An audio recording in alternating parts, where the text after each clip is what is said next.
Morning medicos. आज का हमारा टॉपिक है असाइटिस। आज का टॉपिक स्टार्ट करने से पहले आपको बता दूं, हमारे चैनल पे जो भी वीडियोस अपलोड होती हैं उनके फ्री नोट्स हमारे टेलीग्राम चैनल पे अवेलेबल है, तो आप वहाँ से जाकर पढ़ सकते हैं। अभी सिर्फ समझने पे फोकस कीजिए। स्टार्ट करते हैं आज का टॉपिक उसकी डेफिनेशन के साथ। Accumulation of free fluid in the peritoneal cavity resulting in abdominal distension is known as ascites. Normally, peritoneal cavity में negligible fluid होता है, but due to some cause, if there is accumulation of free fluid in the peritoneal cavity, we call it as ascites. आते हैं इसके causes पे। Most common cause होता है इसका cirrhosis, but some non-cirrhotic causes are also there. पहले हम देखेंगे cirrhosis में ऐसा क्या होता है, फिर बाद में हम non-cirrhotic causes को देखेंगे। Cirrhosis में mainly तीन चीज़ें होती हैं: formation of nodules, decrease in the synthetic function of the liver and decreased degradation of the nitric oxide.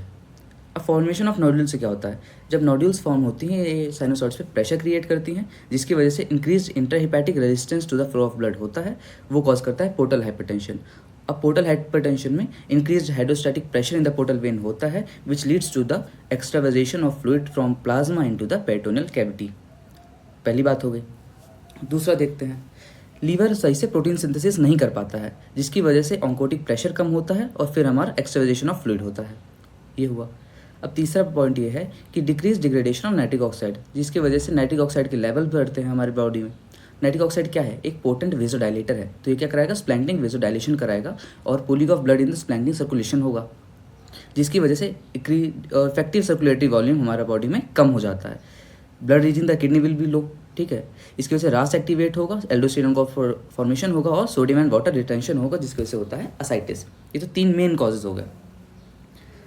In cirrhosis hepatic lymph outflow exceeds the thoracic duct capacity. ये चौथा point है। इसमें क्या होता है? सिरोसिस में हिपैटिक लिम्फ आउटफ्लो इतना ज़्यादा हो जाता है कि थोरैसिक डक्ट कैपेसिटी को भी एक्सीड कर जाता है। इसकी वजह से क्या होगा? Excess lymph oozes out from the surface of the liver into the peritoneal cavity, ठीक है। ये होगा चौथा पॉइंट। अब बात करते हैं कुछ नॉन सिरोटिक कॉजेज के बारे में। कौन कौन से हैं? Peritonitis, IVC obstruction, lymphatic obstruction, rupture of viscous and the malignancy, ठीक है। पेरिटोनाइटिस क्या है? इन्फ्लेमेशन है। इन्फ्लेमेशन में इंक्रीज्ड वेस्कुलर परमेबिलिटी होती है, एक्सुडेशन ऑफ फ्लूइड होता है। दो चीज़ें होती हैं। आईवीसी ऑब्स्ट्रक्शन में क्या होगा? पोर्टल वेन में प्रेशर बढ़ेगा, पोर्टल हाइपरटेंशन होगा और फिर एक्सुडेशन ऑफ फ्लूइड होगा। तीसरा, लिम्फेटिक ऑब्स्ट्रक्शन में क्या होता है? लिम्फेटिक ऑब्स्ट्रक्शन की वजह से लीकेज ऑफ काइल होता है पेरिटोनियल कैविटी में और कराता है काइलस असाइटिस। चौथा होता है रप्चर ऑफ विस्कस। जो भी हमारे विस्कस ऑर्गन्स हैं, विसल ऑर्गन्स हैं हमारे, जैसे कि हम बात करते हैं पेनक्रियास की, पेनक्रियाटाइटिस हुआ, उसके आसपास जो भी पेरिटोनियम है उसमें इन्फ्लेमेशन करेगा और उसमें रप्चर करके जो भी इन्फ्लेमेटरी एक्सुडेट्स हैं और कंटेंट ऑफ विसरा है उसको उसमें थ्रो आउट करता है। ये हो गया। और लास्ट बचता है हमारे पास मैलिग्नेंसी, ठीक है। अब आते हैं क्लिनिकल फीचर्स पे। क्लिनिकल फीचर्स पे बात करते हैं पहले सिम्टम्स में। तीन मेन सिम्टम्स होंगे: एब्डोमिनल डिस्टेंशन, रेस्पिरेटरी डिस्ट्रेस और इनडाइजेशन एंड हार्टबर्न। ये बात हुई। एब्डोमिनल डिस्टेंशन होता है कलेक्शन ऑफ फ्लूइड की वजह से। अब यही कलेक्टेड फ्लूइड डायफ्राम को एलिवेट करेगा और हमारे लंग्स के पास कम स्पेस बचेगा एक्सपैंड करने के लिए, जिसकी वजह से हमें होगा रेस्पिरेटरी डिस्ट्रेस। एक और चीज़ होती है इंक्रीज इंट्रा एब्डोमिनल प्रेशर। जब प्रेशर बढ़ता है तो गैस्ट्रोइसोफेजियल रिफ्लक्स होता है और हमें क्या मिलता है? इंडाइजेशन एंड हार्टबर्न, ठीक है। अब आते हैं साइंस पे। साइन कौन कौन से हैं? Distended abdomen, fullness of the flanks, umbilicus is everted, caput medusae, prominent veins in the flanks. और तीन मेन साइन मिलते हैं जो कि होते हैं फ्लूइड थ्रिल, शिफ्टिंग डलनेस और puddle sign. Fluid thrill minimum कितने फ्लूइड पे होता है? 2000 ml पे। Shifting dullness 500 ml to 1000 ml और पडल साइन होता है मिनिमम 120 ml पे। अब हम तीनों साइन को करते कैसे ये देखते हैं। फ्लूइड थ्रिल करने के लिए क्या होता है? पेशेंट की पोजीशन होती है supine with thighs flexed, then patient is asked to put the inner border of right hand vertically over the abdomen in the mid line. ये हम क्यों करते हैं?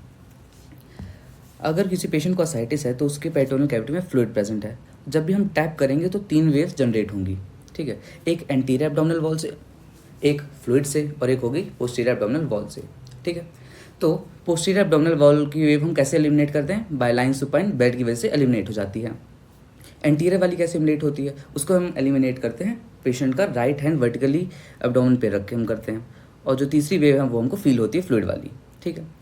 We place the left palm over the left flank, ठीक है। Then we tap over the right flank and feel for the waves with the left palm. ये होता है फ्लूइड थ्रिल। अब आते हैं शिफ्टिंग डलनेस पे। इसमें भी पेशेंट की पोजीशन सेम होती है, सुपाइन विद थाइस फ्लेक्स्ड। इसमें हम परकशन करते हैं। We start percussing around the umbilicus and then move to one side till we get a dull note. इस टाइम हम प्रेफरेबली राइट साइड आ रहे हैं। Now we turn the patient to the left lateral position and then wait for 30 second, ठीक है, जिसकी वजह से फ्लूइड जो है ग्रेविटेट कर जाएगा। Percuss the point of initial dullness that will be tympanic now and percuss the mid line which was earlier tympanic will be dull now. Okay, तीसरा साइन होता है पडल साइन। इसमें पेशेंट की पोजीशन होती है नी एल्बो पोजीशन। इसमें करते क्या है, diaphragm of the stethoscope is placed over the most dependent part of the abdomen. फिर हम करते हैं repeatedly flick on one of the flanks. Marked change in the intensity and character of the percussion note indicates the presence of fluid, ठीक है। इसको हम बोलते हैं लॉसन साइंस भी, और ये कम से कम कितने फ्लूइड पे होता है, 120 ml फ्लूइड पे, ठीक है। अब बात करते हैं कॉम्प्लिकेशन ऑफ असाइटिस पे। असाइटिक फ्लूइड वैसे तो स्टेराइल होता है, बट ये इन्फेक्टेड भी हो सकता है, ठीक है। बेस्ड ऑन द कॉज हम इसको डिवाइड करते हैं दो तरीके से। अगर हमारे पास आइडेंटिफाइबल इंटरएब्डोमिनल कॉज है तो हम इसको बोलते हैं बैक्टीरियल पेरिटोनाइटिस, और अगर नहीं है को when there is no evident intraabdominal cause we call it as spontaneous bacterial peritonitis. पहले बात करेंगे बैक्टीरियल पेरिटोनाइटिस पे। वो हो सकता है एक्यूट और क्रोनिक। एक्यूट होता है किसी एक्यूट इन्फ्लेमेटरी कंडीशन की वजह से, ठीक है, जो कि हो सकता है अपेंडिसाइटिस में, कोलिसिस्टाइटिस में, परफोरेटेड अल्सर में, डायबिटिकुलाइटिस में, अल्सरेटिव कोलाइटिस में। क्रोनिक कब होगा, इंटेस्टाइनल ऑब्स्ट्रक्शन के केस में होता है। अब बात करते हैं एग्जाम पॉइंट ऑफ व्यू से बहुत इंपॉर्टेंट चीज़, जिसको हम बोलते हैं spontaneous bacterial peritonitis, SBP।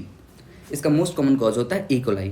Root of infection क्या होगा इसका, bacteria crosses the intestinal wall and enter the mesenteric lymph nodes. वहाँ से ये जाएगा ब्लड में और कराएगा bacteraemia, and through the haematogenous spread bacteria क्या करेगा, रीच करेगा पेरिटोनियम को और वहाँ पे प्रोलिफरेट करेगा, ठीक है। ये हो गया route of infection. SBP should be suspected in any person with ascites who clinically डिटेरियोरेट्स।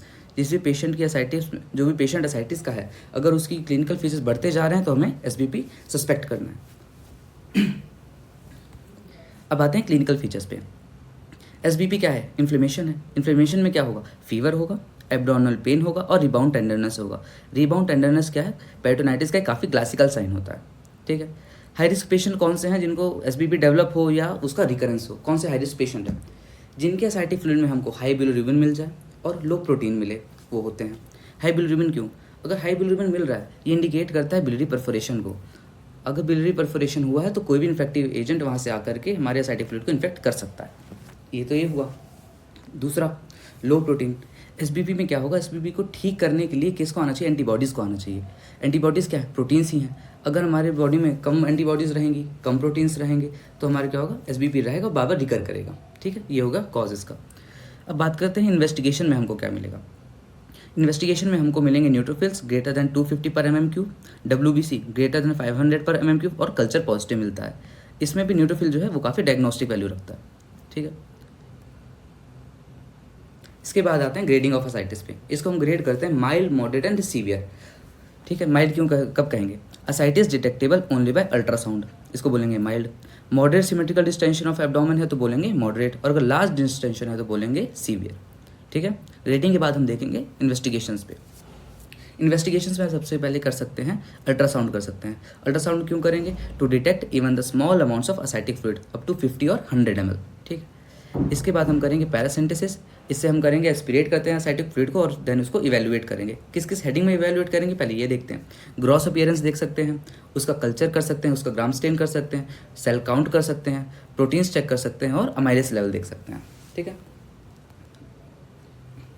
Gross appearance में क्या है, अगर स्ट्रॉ कलर्ड है तो क्या कब होता है, सिरोसिस में होता है। टर्बिड इन्फेक्शंस में हो सकता है, ट्यूमर सेल्स के केस में हो सकता है। मिल्की वाइट कब होता है, काइलस असाइटिस में हो सकता है। कभी ट्रॉमा की वजह से अगर लिम्फ में रप्चर हुआ तो वही लिम्फ क्या करेगा, असाइटिक फ्लूइड को एंटर करेगा और काइलस असाइटिस कराएगा, ठीक है। डार्क ब्राउन हो सकता है in case of biliary content caused by the biliary perforation, और ब्लैक हो सकता है पैनक्रियाटिक नेक्रोसिस में और मेटास्टैटिक मेलानोमा में। अपीयरेंस देखने के बाद हम चेक करेंगे कहीं वो इन्फेक्टेड तो नहीं है, असाइटिक फ्लूइड इन्फेक्टेड तो नहीं है, उसके लिए हम ग्राम स्टेन कर सकते हैं और कल्चर कर सकते हैं। इसके बाद हम देखते हैं ascitic fluid cell count. We focus on the neutrophil count. क्यों, मोस्टली असाइटिक फ्लूइड अगर कंटेमिनेट हो रहा है तो वो बैक्टीरिया की वजह से ही होता है, और बैक्टीरियल इन्फेक्शन में क्या बढ़ता है, न्यूट्रोफिल्स ही बढ़ते हैं। तो हम फोकस किस पे करेंगे, न्यूट्रोफिल्स पे करेंगे। इसके बाद हम लिम्फोसाइटोसिस भी देख सकते हैं, जो कि ट्यूमर सेल्स के केस में और TB के केस में बढ़ जाता है। न्यूट्रोफिल काउंट के बेसिस पे हम डिवाइड करते हैं इसको, कौन सा टाइप का इन्फेक्शन होगा। अगर न्यूट्रोफिल काउंट कम है, लेस देन 250 पर mm स्क्वायर है या ग्रेटर देन 250 पर mm स्क्वायर है, उस हिसाब से हम इसको डिवाइड करते हैं। अगर कम है तो हम देखेंगे कल्चर पॉजिटिव है फॉर सिंगल ऑर्गेनिज्म या कल्चर शोज मल्टीपल ऑर्गेनिज्म। अगर सिंगल शो करता है इसको हम बोलते हैं मोनोमाइक्रोबियल नॉन न्यूट्रोसिटिक बैक्टीरियासाइटिस। अगर ज़्यादा शो करता है तो इसको बोलते हैं पॉलीमाइक्रोबियल बैक्टीरियल पेरिटोनाइटिस। ठीक है। अगर न्यूट्रोफिल काउंट ज़्यादा है, कल्चर नेगेटिव है, तो बोलेंगे कल्चर नेगेटिव न्यूट्रोसिटिक असाइटिस। और अगर कल्चर पॉजिटिव है तो बोलेंगे स्पॉन्टेनियस बैक्टीरियल पेरिटोनाइटिस। और अगर ज़्यादा ऑर्गेनिज्म शो करता है तो हम इसको बोलते हैं सेकेंडरी बैक्टीरियल पेरिटोनाइटिस। फिर हम असाइटिक फ्लूइड प्रोटीन चेक करेंगे, क्योंकि अगर ये कम हुआ तो रिस्क फॉर SBP बढ़ जाता है। ठीक है, हमको पता ही है। अमाइलिस लेवल चेक करेंगे, क्योंकि पेनकेटाइटिस के केस में अमाइलिस लेवल बहुत बढ़ जाते हैं, तो उसको एक्सक्लूड करने के लिए हमको अमाइलिस लेवल हमेशा चेक करना पड़ता है। ठीक है। इसके बाद बात करते हैं साग पे। साग बहुत ही इंपॉर्टेंट है हमारे एग्जाम पॉइंट ऑफ व्यू से भी, और PG के क्वेश्चंस भी इसी से होते हैं। साग क्या है? Serum albumin ascitic gradient. कैसे निकलता है? Serum albumin minus ascitic albumin. ये हो सकता है ग्रेटर देन 1.1 या लेस देन 1.1। अगर ये ज़्यादा है, साग की वैल्यू ज़्यादा है, इसका मतलब होता है कि लो असाइटिक एल्ब्यूमिन है। ठीक है। लो असाइटिक एल्ब्यूमिन कब होता है? ये होता है due to increase sinusoidal pressure. ऐसा क्यों, ये देखते हैं एक बार थोड़ा सा। मान लीजिए हमारे साइनोसॉइड्स हैं और यहाँ पे हमारे नोड्यूल्स हैं सिरोसिस के। ये नोड्यूल्स कंप्रेस करेंगे। कंप्रेस करने की वजह से क्या होगा, यहाँ का जो भी फ्लूइड है वो लीक आउट कर जाएगा। बट साइनोसॉइड्स की वॉल एल्ब्यूमिन के लिए परमिएबल नहीं होती, इसके लिए एल्ब्यूमिन कभी लीक नहीं करेगा। ठीक है। तो लो एल्ब्यूमिन लेवल से हम ये आइडिया लगा सकते हैं कि ये इंक्रीज साइनोसॉइडल प्रेशर की वजह से होगा। अब ये पता लगाना ज़रूरी है कि वो प्रेशर बढ़ क्यों रहा है। ठीक है। वो पता करने के लिए हम क्या कर देंगे, टोटल असाइटिक प्रोटीन देखेंगे। अगर टोटल असाइटिक प्रोटीन लो है, लेस देन 2.5 ग्राम्स पर डेसिलीटर है, तो हम समझेंगे कि ये सिरोसिस की वजह से है। और अगर ज़्यादा है तो हम समझेंगे पोस्ट साइनोसॉइडल कॉजेज की वजह से है। अगर सिरोसिस हो गया तो यहाँ की वॉल्स फाइब्रोस हो जाएंगी। साइनोसॉइड्स के बाहर की जो वॉल्स हैं फाइब्रोस हो जाएंगी। ठीक है। तो जो भी फ्लूइड निकलेगा, फ्लूइड तो निकलेगा बट प्रोटीन्स नहीं लीक आउट कर पाते हैं। ठीक है। फाइब्रोस्ड वॉल उसको अलाउ नहीं करते हैं, जिसकी वजह से लो प्रोटीन कंटेंट होता है असाइटिक फ्लूइड में। ये हमको यहाँ से समझ आ गया। अब देखेंगे अगर साग की वैल्यू कम है तो इसका मतलब क्या होगा, लो सीरम एल्ब्यूमिन हो सकता है या हाई असाइटिक एल्ब्यूमिन हो सकता है। लो सीरम एल्ब्यूमिन कब होगा, माल न्यूट्रिशन में और नेफ्रोटिक सिंड्रोम में होता है। ठीक है। और हाई असाइटिक एल्ब्यूमिन कब होगा, ड्यू टू इन्फ्लेमेशन हो सकता है। कब कब हो सकता है, TB में भी हो सकता है, कैंसर में भी हो सकता है और पेनकेटाइटिस में हो सकता है। ठीक है। अब करेंगे हम मैनेजमेंट ऑफ असाइटिस। मैनेजमेंट किस बेसिस पे करते हैं हम, क्लिनिकल सिम्टम्स के बेसिस पे करते हैं। अगर क्लिनिकल सिम्टम नहीं है तो हम उसको बोलते हैं ग्रेड 1 और सिर्फ सॉल्ट रेस्ट्रिक्शंस इसको ठीक कर देते हैं। और अगर क्लिनिकल सिम्टम है तो हम रेस्पिरेटरी डिस्ट्रेस देखेंगे। अगर प्रेजेंट नहीं है तो हम इसको बोलेंगे ग्रेड 2, और अगर प्रेजेंट है तो ग्रेड 3। ग्रेड 2 में हम क्या करते हैं, डाययूरेटिक से स्टार्ट करते हैं। डाययूरेटिक में क्या स्टार्ट करेंगे, स्पाइरोलैक्टोन, जो का मैक्सिमम डोज होगा उसका 400 mg तक होता है। और यूज़ कर सकते हैं फ्यूरसेमाइड, जिसका मैक्सिमम डोज होगा 160 mg तक। और साथ में सॉल्ट रेस्ट्रिक्शन तो करना ही है। अगर इतना देने के बाद कोई रिस्पॉन्स नहीं आता है तो हम इसको बोलते हैं रिफ्रैक्टरी असाइटिस। ठीक है। रिफ्रैक्टरी असाइटिस और ग्रेड 3 का ट्रीटमेंट सेम होता है। क्या मैनेजमेंट होता है, हम करेंगे we go for large volume paracentesis. Large volume of ascitic fluid को हम निकाल लेंगे, प्लस IV एल्ब्यूमिन देते हैं। अब एक लॉजिक आता है कि क्यों देना एल्ब्यूमिन, वॉल्यूम निकालने से तो ठीक हो जाता। जब हम ज़्यादा वॉल्यूम ऑफ फ्लूइड निकालते हैं तो इसकी वजह से क्या होता है, एक नेगेटिव सक्शन प्रेशर क्रिएट होता है। ठीक है। जिसकी वजह से ज़्यादा वाटर ड्राइव इन होगा। अब उसको अवॉइड करने के लिए हम IV एल्ब्यूमिन पहले से दे देते हैं, जिसकी वजह से ऑन्कोटिक प्रेशर हमारे ब्लड का बढ़ जाएगा और हमारे हाइड्रोस्टैटिक फोर्सेस को ही काउंटरैक्ट करता है। ओके, ये हमारा मैनेजमेंट यहाँ पे खत्म हो गया। Thank you for watching. Please subscribe our channel and stay tuned for more videos.